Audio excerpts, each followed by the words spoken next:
a principal diferença do Espiritismo em relação às demais doutrinas, uma doutrina nova, uma religião nova, que está comemorando o seu aniversário agora em abril, porque em abril de 1857, Allan Kardec editava o Livro dos Espíritos.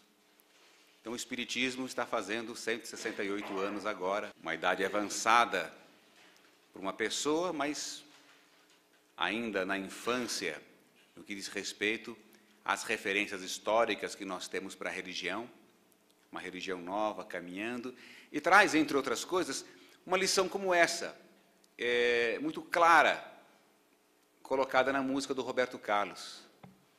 Deus do céu, Deus na terra, onde seja, Ele está dentro de nós. Não está num templo, não está num rito, num sacramento, numa liturgia, não está em nada. Está nos nossos corações. Não só Deus, como toda a sua lei. Como toda a lei que rege o universo, a lei que mantém o equilíbrio das coisas e que nos dá a certeza, nos dá a segurança das próprias ações. Nos coloca sobre os ombros a responsabilidade do nosso próprio progresso, da nossa própria evolução, deixando de lado aquela coisa da religião outorgada, do céu comprado, do céu dado de graça, e, por outro lado, também afastando aquela ideia antiga que nós tínhamos do castigo eterno, da maldade, do julgamento. O Espiritismo é uma religião que veio diluir esses princípios antigos que nós tínhamos de culpa, usando atributos de Deus para colocar medo nas pessoas. Deus está vendo, Deus sabe de tudo, Deus castiga. É a religião da libertação. Daí Jesus ter se referido ao Espiritismo como o Consolador prometido. E Jesus fala, conforme narra o Evangelho de João, eu vos mandarei o Consolador, que ficará com vocês para todo sempre, e dirá as coisas que eu não posso dizer hoje. Por que não podia dizer naquela época? Era o contexto da humanidade. 2000 e poucos anos, basta a gente analisar a nossa sociedade hoje e ver como nós estamos, ver se tinha cabimento naquela época falar com abertura de reencarnação, de lei de karma, de causa e efeito. Jesus plantou a semente, uma semente única que não necessita de complemento, de reparo. Kardec, o Espiritismo não veio reformar, complementar Jesus. O Espiritismo veio simplesmente tirar o véu, veio simplesmente esclarecer, traduzir para nós, para a modernidade, o que Jesus quis dizer, dentro de um contexto atual, à luz da ciência. Nós, espíritas, costumamos dizer que somos uma religião, sempre uma religião. O Espiritismo não é uma ciência, o Espiritismo é uma religião. Agora, uma religião com bases científicas. Aí começa uma grande divergência nossa, dos nossos irmãozinhos cristãos, que a nossa fé precisa estar estruturada em critérios científicos. Não que todo espírita precise ser um cientista, nada disso. Mas critérios de razão, critérios de raciocínio, critérios que não agridam o nosso conhecimento da própria humanidade. Por isso que Jesus disse naquela época, vos dirá coisas que eu não posso dizer hoje. Como os cientistas poderiam dizer para nós naquela época, tem coisas na natureza que eu não posso explicar hoje. E se nós formos observar o quanto nós evoluímos em termos intelectuais, em termos históricos, técnicos, científicos, como é que era a medicina há 2000 anos? Como é que eram as outras ciências há 2000 anos? A astrologia não é ciência, astronomia. Nós acreditávamos que a Terra era o centro do universo, era aquela infantilidade toda. Jesus veio nesse mesmo contexto, só que nos indicou, nos anunciou e nos trouxe posteriormente o Espiritismo para atualizar aqueles conhecimentos, aqueles conceitos religiosos para os tempos de hoje, para que não fosse uma coisa incompatível com a nossa razão. Um exemplo muito claro disso, como que surgiu o mundo. A ciência hoje prova, a ciência hoje mostra a evolução, a geologia, a antropologia, como que a Terra foi formada, como surgiram os primeiros rudimentos de vida, como surgiu o homem, como evoluiu o homem. Então, aquilo que estava escrito na Bíblia, Adão e Eva, um casal se uniu, tiveram 2 filhos homens, um matou o outro, e aí surgiu a humanidade. A conta não bate. Adão e Eva se casaram, tiveram 2 filhos homens, um matou o outro, daí veio a humanidade. Espera aí, alguma coisa não... Não, isso é religião. Não vamos discutir, isso é a palavra de Deus, a ciência é outra. Não é. O Espiritismo veio tirar esse véu. É tudo uma coisa só. Por quê? Porque é tudo obra de Deus. É tudo obra do mesmo Pai, do mesmo Criador. Não pode haver uma razão, uma cabeça, um comportamento para a religião e outro para a ciência, outro para as atividades racionais. E por que eu digo isso? Qual é o perigo disso? De nós termos uma metodologia de raciocínio para a religião e uma metodologia de raciocínio para as outras coisas nas nossas vidas. Como fazem muitos americanos, que são, na maioria, protestantes, o cara trabalha na NASA, lança um foguete para Marte de segunda a sexta, e domingo vai na igreja falar de Adão e Eva, falar de dilúvio. Isso faz o... Qual é o prejuízo? Ah, mas isso é problema de religião, isso não traz prejuízo nenhum. Traz. Por quê? Porque a gente separa a religião, então, só para o domingo, só para quarta-feira à noite, só para aqueles dias, do culto externo. E o Espiritismo, com a ideia da razão, do estudo, do raciocínio, do entendimento científico de todas as coisas que cercam a nossa vida, inclusive as questões morais, faz com que a religião entre em todos os cantinhos da nossa vida. Faz com que a religião entre em todos os momentos, todos os comportamentos. A pedagogia humana, a moderna pedagogia humana, precisou de muito tempo para refletir e chegar a essa conclusão. Uma conclusão que nós espíritas chegamos lá em 1857, a pedagogia chegou aqui no Brasil em 1996, com a edição dos Parâmetros Curriculares Nacionais, um documento que o Ministério da Educação fez para servir de parâmetro, para servir de base, digamos assim, para todo o ensino no país. E o que dizem esses parâmetros curriculares nacionais? Até 1996, as escolas eram orientadas a falar de matemática, a falar de física, a falar de português, de forma compartimentada. Então, o professor dá aula de física, professor dá aula de matemática, professor de português, dá aula de português, as coisas não se misturam, e aí começaram a falar do quê? De comportamento, de ética, de moral. Houve um tempo que tinha educação moral e cívica, tinha um monte de coisa, mas mesmo dentro da visão da necessidade de dar ética, surgiu então professor de ética, professor de filosofia, em alguns momentos professor de religião. Mas o que era? Era uma aula, começo, meio e fim, num determinado momento. Então, de segunda a sexta, tem lá, sexta-feira, 11 horas, aula de ética.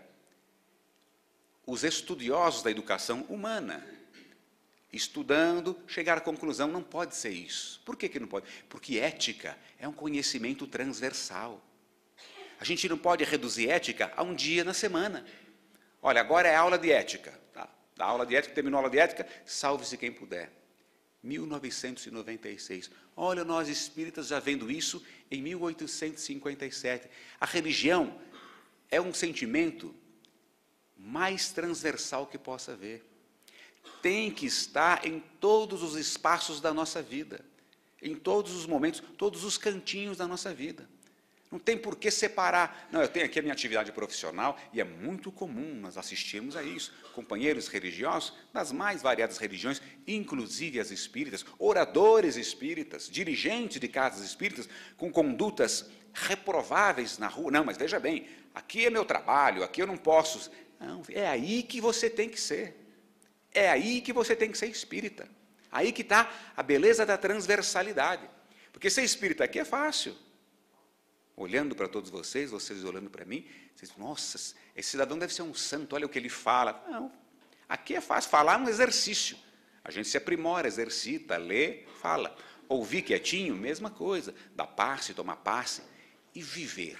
Não, já fui lá no centro, fiquei lá das 8 às 8h30, ouvi música, cantei, assisti palestra, tomei passe, agora vamos cuidar da minha vida. Não. Esse é o equívoco que a humanidade arrastou e arrasta até hoje. E arrasta até hoje. Quando nós falamos, olha, a religião não se discute, é uma forma cômoda de fechar a conversa, de fechar a porta, de fechar a gaveta. Como naqueles móveis antigos, no meu tempo tinha no quarto todas as mulheres, das casadas principalmente, a tal da cômoda. Um móvel com várias gavetas, cada gaveta tinha uma coisa, tinha Bob. Bob, acho que nem tem mais Bob, existe Bob isso? Bob. Então, o nome é Bob. Então tinha Bob, tinha grampo, tinha um monte de coisa, mas cada uma tinha uma gaveta. E é o que nós fazemos com a nossa vida. Eu tenho uma gaveta do comportamento, eu tenho uma gaveta do trabalho, eu tenho uma gaveta do lazer, uma gaveta das relações emocionais, e tem lá uma gavetinha para a religião. Fica lá fechada, trancada. Hermeticamente fechada. Abro de vez em quando para fazer cara de santo no centro espírita. Muito fácil. Aqui, imagina. Aqui, você pisar no pé de alguém, não, irmão, tudo bem, deixa para lá. Meu pé foi feito para isso mesmo, fica tranquilo. Né? O sapato é especial para centro espírita, pode pisar à vontade. Aí vai ver o mesmo cidadão na CPTM, no trenzão da CPTM, 7 horas, aqui, cheio de espaço vago, cadeiras vazias, salve-se quem puder, um matando o outro para sentar num lugarzinho. Cadê aquele irmão? Cadê? Não, aqui não, né? Aqui eu não posso ser bobo assim. Então a gente começa com aqueles valores humanos. O bobo. Quem que é o bobo? O bobo é o que dá lugar. O bobo é o que cede. O bobo é o que sorri.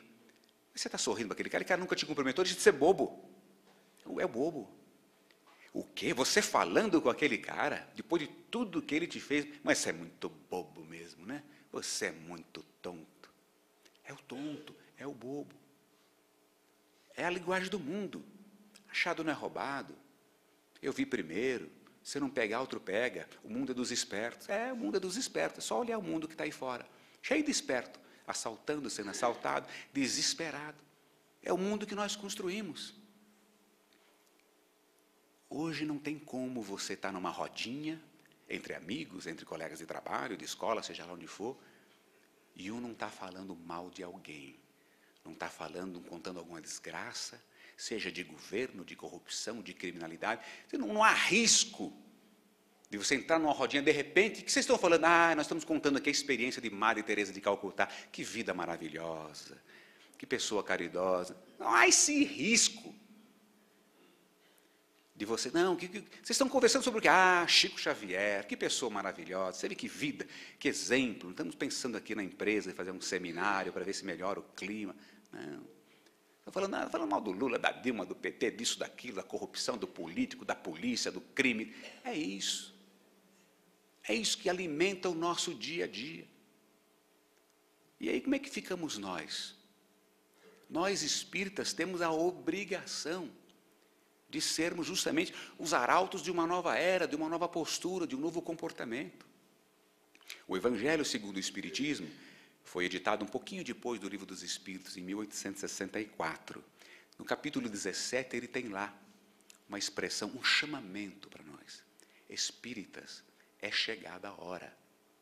É chegada a hora da gente fazer a diferença, de nós mostrarmos para a sociedade que nós somos diferentes, não melhores do que ninguém, não somos melhores do que ninguém, mas temos a consciência nos cobrando e nos impulsionando a promovermos a nossa própria melhora e, consequente, a melhora do mundo, porque normalmente a gente quer melhorar o mundo, a gente quer um mundo melhor, a partir do comportamento dos outros. Se fulano fizesse solução para o problema do outro, para o dinheiro dos outros, quantas e quantas vezes, se eu tivesse o dinheiro daquele fulano, se eu tivesse naquela posição, se eu fosse presidente, se eu fosse... Olhe para si, o que você é? Mas eu sou um nada. Então, do nada que você é, faça alguma coisa, seja um nada decente, seja um nada com otimismo. Não tem quem não possa sair no mundo sorrindo. Aquele mendigo lá no Rio de Janeiro que usou aquela expressão, gentileza atrás gentileza. Quanta gente ele mobilizou? Um mendigo, morador de rua, escrevia em tudo quanto é lugar, gentileza atrás gentileza, ia. Era um dos bobos da humanidade, mas conseguiu movimentar o sentimento das pessoas. E o Evangelho já falava para nós estamos 151 anos atrasados. A edição do Evangelho é de 1864. 151 anos atrasado, porque lá ele já falava espíritas, é chegada a hora. Então não pode caber na boca de um espírita, no coração de um espírita, sentimento ruim, de vingança. O menino foi lá executado na Indonésia. Quantas e quantas, bem feito, traficante. Gente, ninguém estava lá no lugar dele, ninguém sabe o que se passou, e não interessa. Vão passar a mão na cabeça do traficante? Não. Mas não é o tipo de sentimento que vai agregar alguma coisa. Não é o tipo de sentimento que vai mudar alguma coisa. E mesmo que nem chegue lá na Indonésia, menino, mas fica para nós. Esse ranço fica conosco. Quando nós não perdoamos, ou quando nós temos uma relação de ódio com alguém, quem se prejudica somos nós. Tem uma frase muito interessante, eu tentei achar o autor, não consegui. Cada um fala uma coisa, mas eu não consegui achar. A frase diz assim: o ódio é um veneno que se bebe, acreditando que o outro é que vai morrer. É uma frase para se pensar. Porque realmente a gente fica com aquele ódio achando que o outro que vai, e não vai. Quem está sendo prejudicado somos nós. Daí a beleza do perdão. Daí a grandeza desse ensinamento que o cristianismo, que Jesus nos trouxe, o Espiritismo, ratifica, acentua. O perdão não como uma forma de quebrar o galho de alguém, que é a nossa visão equivocada. Você vai perdoar, você vai quebrar o galho do fulano. Fulano fez tudo aquilo de ruim e você perdoa, ele vai ficar assim. Não. Você vai perdoar para você viver em paz. Porque enquanto você não perdoa, você se liga àquela criatura pelo pior dos sentimentos que pode haver, o sentimento do ódio. Quem que dorme em paz com ódio no coração? Você chega na sua casa, na intimidade da sua casa, na segurança da sua casa, o seu asilo inviolável, está lá na Constituição. O lar é o asilo inviolável. Ninguém pode entrar ali à noite, mas o teu inimigo entra, porque você leva. Você leva. Você entra no seu quarto, a sua intimidade, você deita na sua cama, o seu inimigo está do seu lado. Você leva. Fecha os olhos para dormir. Quem tem ódio no coração, fecha os olhos para dormir, vê se dorme. Qual é a primeira imagem que vem? A do inimigo. Acorda com o inimigo. Vai almoçar, o inimigo na mesa, dividindo o prato com você. E possivelmente comendo muito mais do que você. Então o perdão é um ato de sabedoria antes de um ato de grandeza moral. Um ato de sabedoria. Quer saber de uma coisa? Ele que se dane. Ele me prejudicou, é porque ele ainda está num estágio inferior. Eu vou tocar minha vida em paz. Eu vou esquecer, eu vou vir. Pronto. É razão, é raciocínio. Muito antes de bondade, amor, evolução. É razão. É a mensagem da consolação. Nós entendermos que ele nos prejudicou, o problema é dele. Eu fui prejudicado, alguma razão havia. O capítulo 6 do Evangelho fala do Cristo Consolador.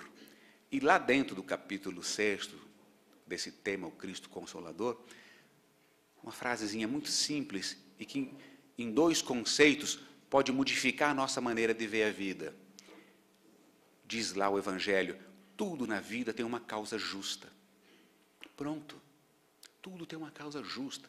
Mas fulano me prejudicou. Bom, problema dele. Ele adquiriu um compromisso ruim. Ele adquiriu uma carga ruim para o processo evolutivo dele. E eu estou passando por uma experiência justa, que deveria passar de um jeito ou de outro. A vida escolheu essa pessoa, essa criatura, esse fato, seja lá o que for, como um instrumento momentâneo. O que interessa é que eu precisava passar por isso, mas por uma causa justa. Então não cabe espaço para revolta. Uma doença, uma dificuldade financeira, social, moral, seja lá o que for. Tudo na vida tem uma causa justa. Isso tira de nós a razão da revolta. Por que que isso acontece comigo? Por que só comigo? Por que isso? Por que aquilo? Ninguém vai saber exatamente a resposta e nem interessa. O que interessa é saber, há uma causa justa. Nós estamos passando por isso por uma causa justa. E toda causa justa tem também um fim útil. Tem uma razão de utilidade. Todos os problemas diminuem.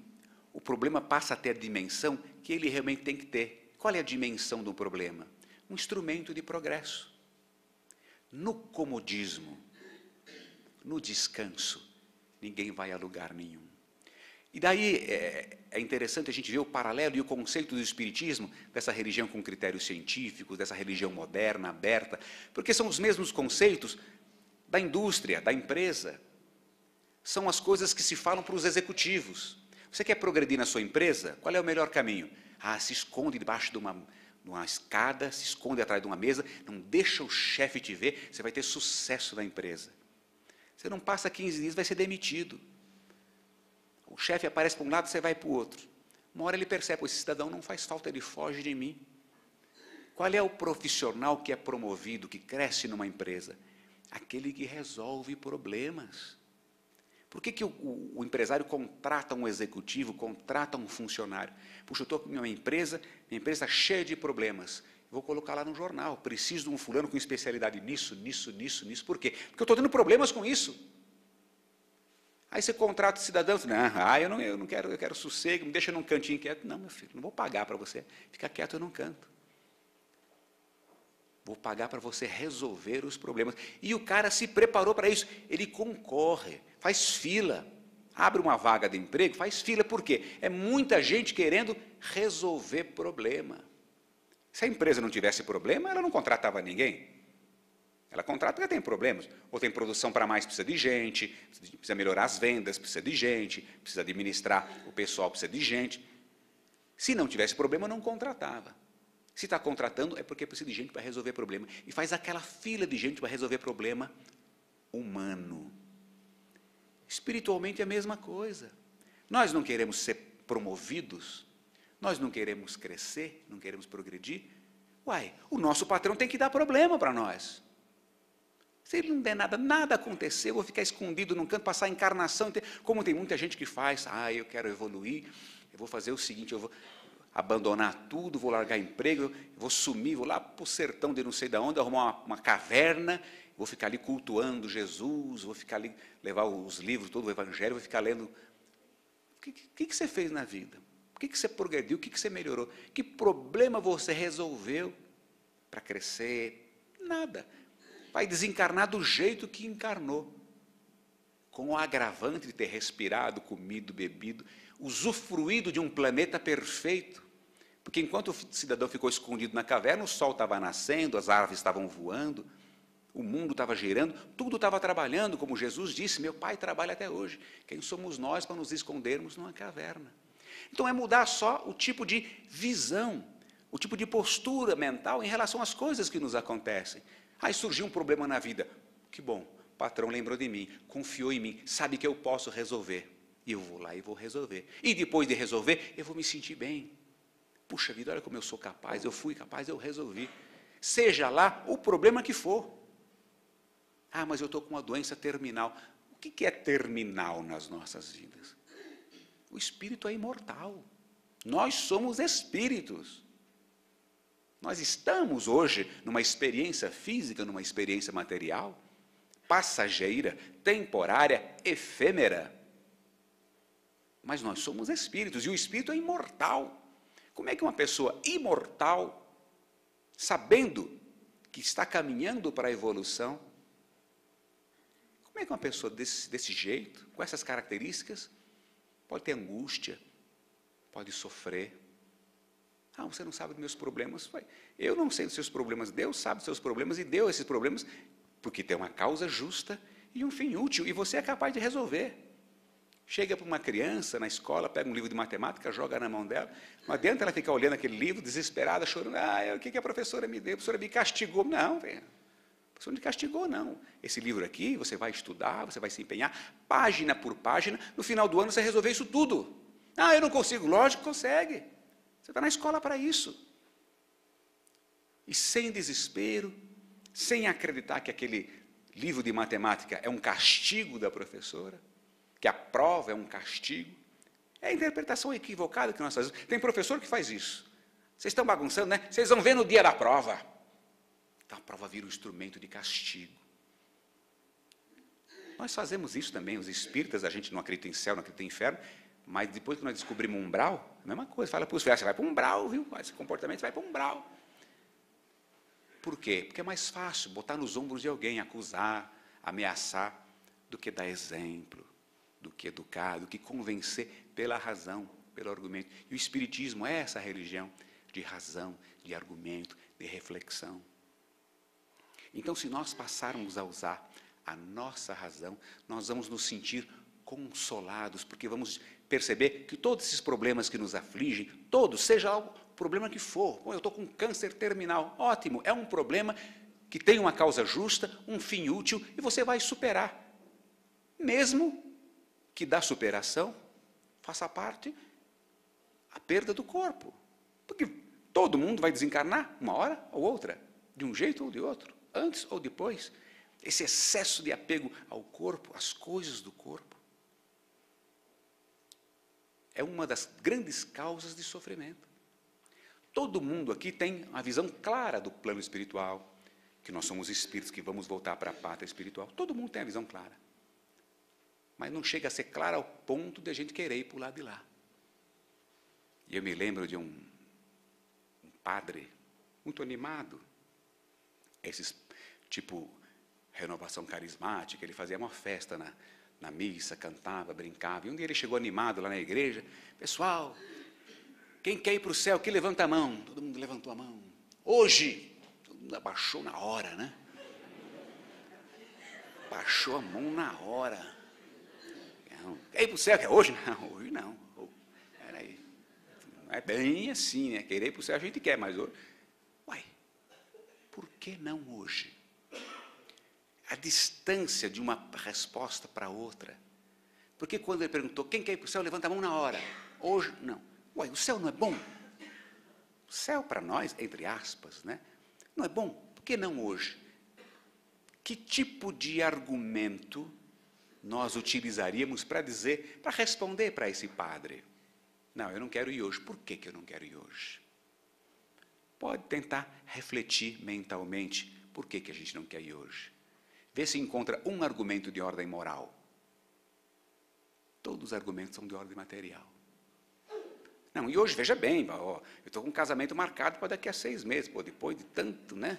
Não, vem Jesus, ó, vou me formar no final do ano, estou pagando o carnezinho aqui do consórcio, sem prestações, Jesus, na última você vem me levar, faça-me um favor, tanta gente para levar por aí, vê se a gente vai achar um argumento de ordem moral. Não, Jesus, eu não quero ir hoje, tem tanto sofrimento na terra, eu tenho tanta tarefa para fazer no campo da caridade, do amor ao próximo, quem que vai falar isso? Quem que vai falar? Oh, Jesus, acabei de comprar um carrinho novo, estou querendo sair, dar umas bandas na rua, tal. Agora você vai me levar? Comprei uma casinha de praia com sacrifício. É tudo isso aí que move o nosso dia a dia. São as coisas que nos movimentam. Não são necessariamente ruins intrinsecamente, na sua própria natureza, por si só. São ruins na medida que passam a ser a nossa medida de viver, a nossa força de viver, a nossa razão de viver. Aí bate o carro, briga com a mulher, briga com o filho. Quantos? Brigam de ficar sem falar, porque o filho pegou e riscou o carro. Tem um filósofo romano, Lúcio Aneu Sêneca, ele é mais ou menos de 40 anos da era cristã. Ele chegou a ser precursor, professor do Nero, aquele que tocou fogo em Roma, mas não foi Sêneca que mandou botar fogo em Roma, não. Ele escreveu um livrinho sobre a brevidade da vida. É o nome do livro. Vejam bem, estou falando de ano 40 da era cristã, 2000 anos praticamente. E nesse livrinho ele fala, nós somos tão apegados à matéria, que nós somos capazes de matar alguém que invadir um metro de cerca nosso. Você está lá, as comparações na época muito ligadas à agricultura, porque era uma sociedade eminentemente agrária. Então, o cidadão, e a gente vê isso até hoje, as invasões de terra, a grilagem, somos capazes de matar uma pessoa que pegar lá, invadir uma cerca, invadir uma propriedade nossa. Em função da invasão da nossa propriedade material, somos capazes de matar. O egoísmo, a ganância, a vaidade, Tantos sentimentos nos roubam tantos valores importantes da vida e a gente não se importa. Quando o roubo é de ordem espiritual, de ordem moral, a gente não se importa. Nós nos importamos com os valores da terra. Alguém já se pegou brigando por filho, você não é muito caridoso. Oh, filho, você não ama o próximo. Valores que a gente nem se importa muito. Agora, se apronta alguma coisa dentro dos padrões que nós entendemos que não são muito corretos, no campo do comportamento humano, da matéria, aí vem bronca.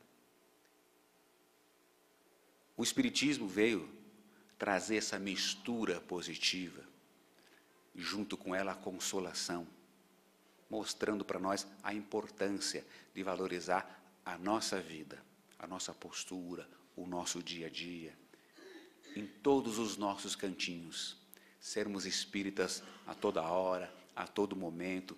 E eu volto a me referir ao capítulo 17, quando falar do papel do espírito, do bom espírita. Qual é o papel do bom espírito? Não é ser um santo, ninguém é santo, a natureza não dá salto, nós não vamos sair daqui voando só porque eu assisti uma palestra, ou fez uma palestra, tomou um passe, deu um passe, não. Mas o papel do bom espírita é ser hoje melhor do que ontem, amanhã melhor do que hoje. Lutar constantemente contra as suas más inclinações. É o nosso papel. Lutar contra as nossas dificuldades. Entender que nós somos espíritos num processo de evolução e precisamos fazer isso. Precisamos evoluir. E como é que a gente evolui? Enfrentando esses problemas. Com um sorriso, com otimismo, deixando essa coisa de culpa, de acusação. O plano espiritual não é uma cadeia, não é um fórum. Jesus não é um julgador. Deus não é um julgador, um delegado de polícia, que vai ficar apontando as falhas de todo mundo. Ah, quando você desencarnava, é um livro, vê tudo que você fez de errado. A gente vive com essa culpa arrastando. Por isso que está aí todo mundo na tarja preta. Estamos hoje com 5 milhões de deprimidos no Brasil diagnosticados. E depressão é uma doença, todas as doenças mentais, são doenças que só vai para o diagnóstico, a pessoa só vai para o diagnóstico quando realmente já enlouqueceu a família toda primeiro. Primeiro enlouquece a família toda, aí só depois que o louco de verdade vai para o médico. Então, se nós estamos hoje com 5 milhões de deprimidos diagnosticados, pode ter certeza que pelo menos outros 50 milhões também já estão com problema. É o resultado disso.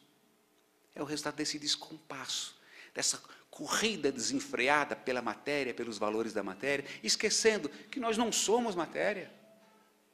Eu estou preocupado com a matéria, que é a única coisa que eu não tenho controle.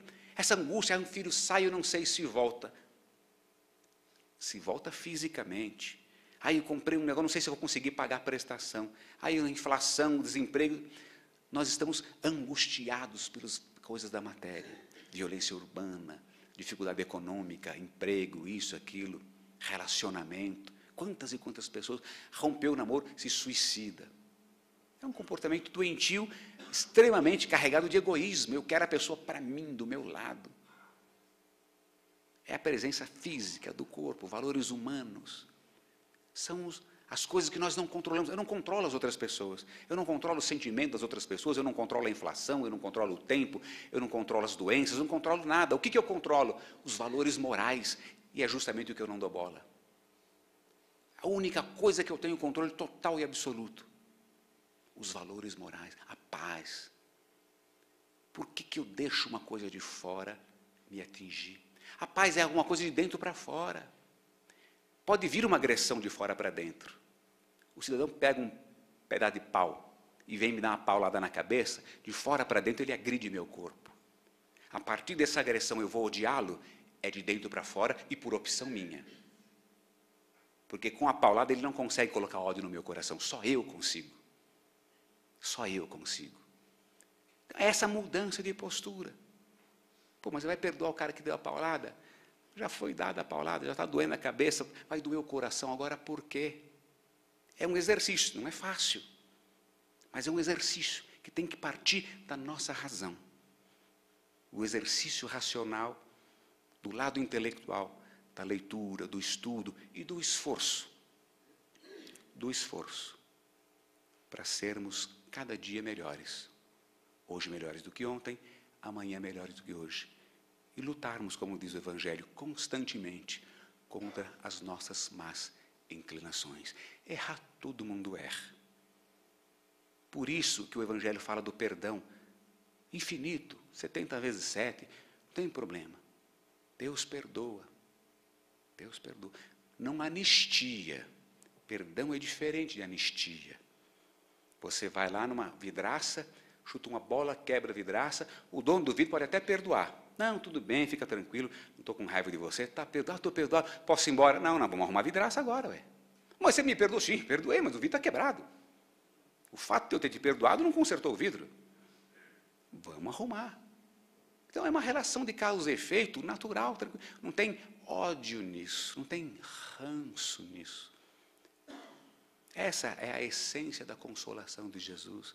Errar, todo mundo erra, nós erramos, tropeçamos. Vamos erguer, sorrir, erguer a cabeça e caminhar para frente, felizes, otimistas, tendo claro aquele conceito, somos imortais, estamos evoluindo. Jesus disse, nenhuma ovelha se perderá do meu rebanho. Pronto, um imortal caminhando para a evolução, com a certeza que não se perderá. Está angustiado por quê? Está sofrendo por quê? Ah, mas eu errei, não tem problema nenhum. Não tem problema nenhum. Reconheça e pare de errar. Tenta acertar daqui para frente. O erro, filosoficamente, é a forma mais clara de se entender qual é o caminho certo. Quando é que você está indo para um caminho, você está indo para um lugar. Como é que você percebe que não foi para a rua certa? Pegando a errada. Agora, você vai insistir? Não, peraí, peguei a rua errada. Deixa eu dar meia volta. Eu quero o caminho certo.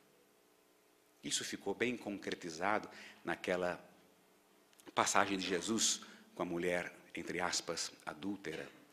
Porque eu creio que o ensinamento de Jesus fala de adultério no sentido amplo, adulterar sentimentos, adulterar posturas, adulterar uma conduta qualquer. Mas a passagem se limitou ao adultério conjugal. Trouxeram lá aquela mulher a Jesus. Olha, mestre, pegamos essa mulher em adultério. E a lei de Moisés mandava lapidar, apedrejar, matar. Na tentativa de colocar Jesus na parede, o que ele vai dizer agora? Como é que ele sai dessa? E Jesus, com toda tranquilidade, com toda calma, se abaixou, rabiscou lá na areia. A única referência da Bíblia, do Evangelho, que Jesus escreveu alguma coisa, não há outra. Escreveu na areia, danado, que é para não ficar referência, para não ficar nada. Escreveu na areia. E quando levantou, olhou para aquele povo todo. Disse, aquele que não tiver nenhum pecado, atire a primeira pedra. Ficou essa frase para a gente pensar, para a gente refletir. E eles todos foram embora e ela veio procurar Jesus, então. E agora, mestre? Ele perguntou. Cadê aqueles que a acusavam? Foram-se todos. Eu tampouco te acuso. Jesus perdoou. Perdoou. Deus perdoou. Perdoou. Ficou por isso mesmo? Não. Haverá toda uma vida de reconstrução. E a literatura espírita traz depois a vida da Maria de Magdala, as sucessivas encarnações. Mas antes de qualquer coisa, Jesus deixou a frase, essa sim, serve para nós até hoje, deve ser guardada no coração. O problema não foi o erro. Errar, todo mundo erra. Tropeçar, todo mundo tropeça. Mas depois que Jesus olhou para a mulher, cadê aqueles que te acusavam? Eu também não te acuso. Agora vá e não tornes a pecar. Aí está a chave de tudo. Você errou, você é um ser humano num processo de evolução. Agora nós espíritas que conhecemos a lei, está na hora de lembrar lá do capítulo 17 do Evangelho. Chegou a nossa hora de ir, caminhar e não tornar a pecar. Que Deus nos abençoe. Obrigado.